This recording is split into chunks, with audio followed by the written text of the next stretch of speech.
So at what point did you get into real estate investing? Yeah.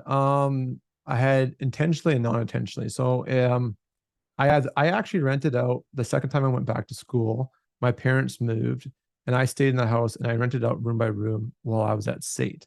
Okay. And I didn't like it. I wanted nothing to do with it other than I wanted to stay in the house because I had really good access to transit to get to State. All right. So sorry, Um, you stayed in your parents' home? Stayed in my And parents' home. got They it. bought an acreage outside the city. I rented it out. My dad wanted to keep it and rent it. My mom's like, nah, I want nothing to do with this. Wasn't comfortable with it. Hmm. So once I was done using it for schooling, they sold it. And that would have been in 20 um mid to late 2000s. And then I intentionally got into real estate. Well, you know what? The catalyst was becoming a parent. My wife and I were pregnant. We had just got married, and I realized I had to not live 6 months in advance of my and plan only 6 months in the future. I was like, holy cow, or use more provocative words, I have another life that depends on me. And it was a complete paradigm and mind shift. And so I needed to start figuring out this nest egg and wanting to have a stable and secure future for my kids. So I had two catalysts. I think that's kind of three. Rich Dad Poor Dad, read that book. At that same time, my mom had just joined Keyspire and took me to a buyer's event in Toronto. I had no idea what was going on. It seemed super cool. In hindsight, 2020, looking back, it was very salesy, not a lot of value, but it was the exposure to this community of people trying to better themselves and the like-minded individuals that I really fed off of. And then the third thing was I discovered this podcast called Tales from the Trenches by a gentleman named Barry Maguire, who's a very Mm. well-known real estate lawyer up in Edmonton. In fact, just to give this guy credibility, he's been a acting or full-time lawyer in real estate longer than I've been alive. I think he's at, if I do the math now, he's got to be in his mid 45 years of full-time Hmm. real estate, not Hmm. including the education and everything else to get there. Hmm. So, and he really loves teaching, and he's very good at the creative side of the business, which is learned a lot just listening to his podcast.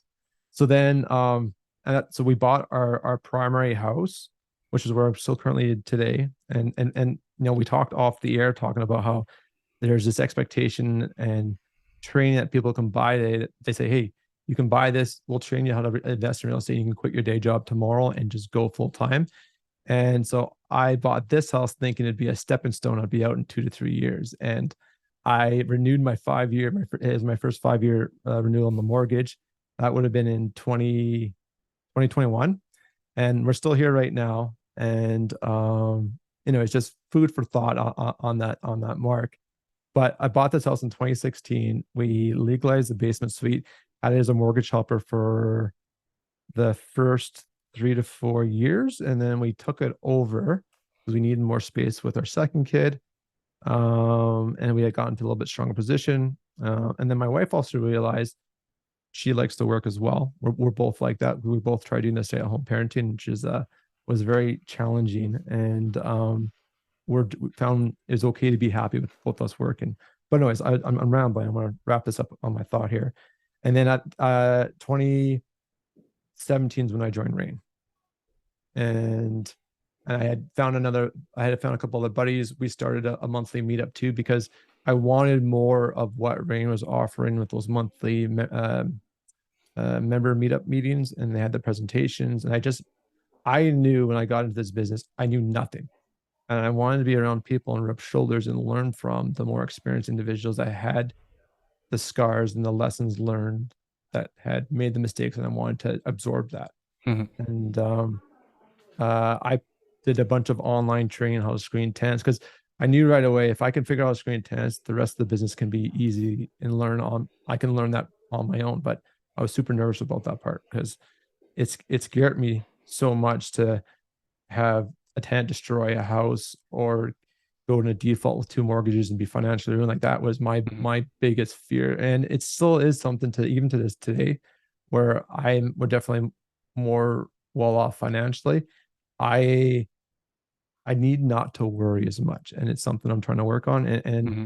And finances has always been a big sticking point for me that I try not to focus on, negatively speaking, A negatively. quick comment on the worry part.